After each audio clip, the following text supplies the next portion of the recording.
What is going on, YouTube? You saw the title correctly. Final Fantasy VII Ever Crisis on PC. I know a lot of you guys have been complaining about the game only being available on mobile, but I'm going to show you guys today how you can play the game on PC, and then I will make another video on how to play it with a controller. That'll be a separate guide. We did get into the beta. Shout outs to Square Enix and Applebot for sending me the invite, because I did not get invited through the email thing. So thank God I was able to reach out to someone at Applebot. Thank you guys for the invite. Appreciate you. We're gonna go in depth and show you guys exactly how I set this up, because it is a little tricky, but once you get everything rolling, it is good to go. Okay? And as proof, I'm showing you guys right now, it is working. You guys may be seeing the emulator and you're like, oh, it's BlueStacks. Trust me, it's not as easy as just installing BlueStacks. There's a couple of steps you got to go through to get this to work. I went through a lot of emulators. As you can see, I had LD Player open. I was trying out Nox, multiple different instances of LD Player, multiple different instances of BlueStacks, and I finally ended up getting one to work. So we're going to make a new one here with you guys right now. You know what? This Final Fantasy VII Ever Crisis opening theme is so fucking good. I'm going to leave it playing in the background of the video. Hope you guys enjoy it. All right, so what we're going to do here is once you download BlueStacks, I'm going to leave the link in the description down below, okay? Once you download BlueStacks 5, which this is what this is, this is BlueStacks 5, I'll leave the link to that in the description and pinned comments. You guys are just going to click on that link and download it, preferably to your SSD so it loads faster. If you don't have enough room and you have a small SSD, then put it on your hard drive. So what we're going to do when we finally do that, you know, once we download it, we're going to go to, it's going to install something called BlueStacks Multi-Instance Manager, okay, right over here. BlueStacks Multi-Instance Manager. You're going to open that up, and it's going to have one that's at base called Pi 64-bit. This is usually what a lot of new games require, is this one, but for some reason it does not work with Ever Crisis. So you have to use a little bit of an older build to get it to work on BlueStacks. So what I did was make a Nougat 64-bit. So I'm going to show you guys exactly how to get it working here. So you're going to go to Instance, you're going to go to Fresh Instance, and you're going to go to Nougat 64-bit. You're going to hit Next. Then here, you're going to hit 4 cores for both of them. You're going to keep them both at 4 cores, and you're going to put this at high performance, not low, okay? High performance. You can leave the DPI at 240. Then there's 2 other options that we're going to change, okay? But that's once it's already installed. So we're going to create another instance here. And just like that's created, we're going to load it up. Now, don't be alarmed if it takes a little bit longer for this to load. It's probably, sometimes it gets stuck at like the 99% and it takes forever to load. It's because it's like downloading all of the updates and everything that is required with the BlueStacks. It's pretty much installing the phone software on BlueStacks for you. So I'm going to let this load for you guys, and we'll be right back when it's done loading. All right, and we're back finally. That took like a good 5 minutes, maybe a little bit more. It does take quite a bit the first time you launch it, but after you do that one time, I'll show you guys, it's super fast, right? I'll close it so you guys can see here. I'm going to close the second one. You can even name these if you want. Once you do that one time, it's super fast getting it loaded up again. I'm going to hit start here, and it's going to load almost instantly.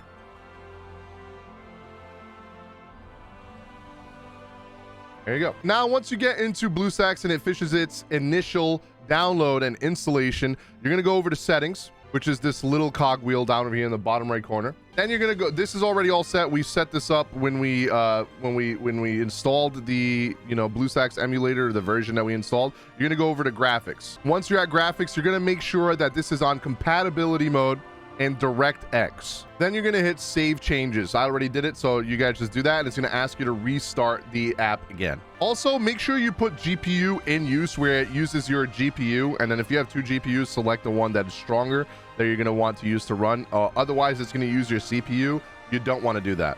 Make sure you have this checked on as well. There's a couple of other tiny little things you can turn on too. If you go to game settings, you can make sure that the games launch in full screen when you open them. You can just click this, so every time you open Final Fantasy VII Ever Crisis, it launches in full screen as well. And like I said, there is a controller, a way to set up controller. I'm going to make a separate video for that. You guys can keep a lookout for that. That is going to be coming out probably later on today as I release this video as well. And then the last thing we're going to do is make sure your display is what your PC display is. Mine is a 4K TV, so 4K monitor, so I'm going to put mine at 3840 by 2160. You're going to hit save changes, and it's going to ask you to restart your thing again. Unfortunately, you do have to restart it multiple times, but if you want to get the landscape and display resolution correctly, you just make sure you have that set up. And last but not least, for the phone, make sure you have it set to OnePlus 5. That is the one that works as of recording this video. It doesn't matter what network provider you put. I have the OnePlus 5. It works perfectly. So now what we're gonna do, we're gonna go to Play Store. And so what you're gonna do is put your email for your Gmail in here. If you don't have one, make one, put the password, and then right after that, we're gonna download Ever Crisis. If you were invited to the beta, if not, you're watching this when the game's already out. It works the same way. So if you are doing this for the beta, make sure you're signing in to the account that got approved for the Ever Crisis beta. All right, once you sign in, you're gonna hit agree, and it's gonna get your account info. And then it's going to bring you right to the Play Store, the Google Play Store. Okay, then once you're in, you're just going to type in Ever Crisis. It'll bring you right to the store, and you're going to hit install. If you're approved for the beta, you'll be able to install it right away. And if you're watching this when the game's already released, God knows when that's going to be. Hopefully it's not that long. I've heard from, you know, the developers that maybe fall. So they're aiming for fall release date. So we might see this probably beginning of October is what my guess is, that we're going to get this game, or maybe very, very late September. That would be the best scenario, or October is not that bad either. All right, now we're going to close this one so I can show you guys that it actually does work on a new device. Let's minimize that one and open this one up right here. Goes into full screen. It may take a second, don't worry.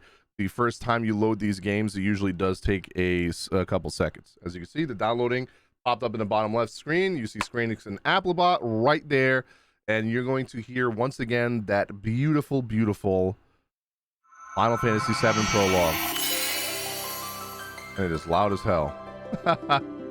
Let's lower this a tad. As you can see, it works completely fine. Now, obviously, I can't get into the game right now, but I can tell I've been doing this for a long time.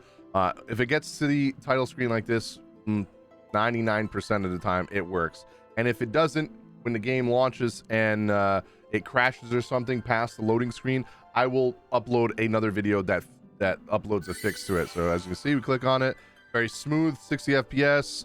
You're gonna put ultra performance recommended. So because of all the settings that I told you guys to put on BlueStacks, you can actually run this at ultra settings if you have the computer, you know, if your computer is good enough for it. Obviously, if you're not able to do 4 cores of your processor or 4 cores of RAM, you probably won't be able to do this, so you can lower it down a little bit. But if you followed my steps, you should be able to do this at ultra. You can hit confirm. You're gonna say yes to the privacy stuff, the policy stuff, 16 years or older. Choose to share your personal information because it's a beta. Yes, and right there, telling you that it's going to be available at 11 p.m. July 6th, which is tonight. As I'm recording this, is now 9 a.m. and I will be streaming this tonight on my channel. So if you guys didn't get into the beta, you want to see some of the gameplay, you want to see some tips and tricks and some guides for the channel, for the game when the game does release, so you guys don't have to spend some money, or you guys have the best start at the beginning of the game and you don't have to struggle, especially if you're new to gacha games. I'll be making a lot of content on this game. I'm going to try to be one of the lead content creators for this game. I was one of the lead content creators for a lot of mobile games from Screenix in the past. Nier and Reincarnation, which is also Applebot. I've done content as well on the City of Final Fantasy Opera Omnia. I was one of the lead content creators for that game as well. So I'm very knowledgeable on these games. If you guys ever want to know anything about the game, I'll be making a lot of guides on this, and it's going to be the main focus on the channel. If you're interested in any of those videos, make sure you guys hit the like button, subscribe if you haven't already, and ring the notification bell to be notified for future videos. Thank you guys so much for watching. I hope this guide helped you guys out. If you have any questions, feel free to leave your questions in the comment section down below if there's anything else you want to know. Again, I will be making a video on how to use controller on BlueStacks, a PS5 or a PS4 controller, or Xbox controller, so you guys can use this on the PC as well. Thank you guys so much for watching, and I'll see you guys on the next video.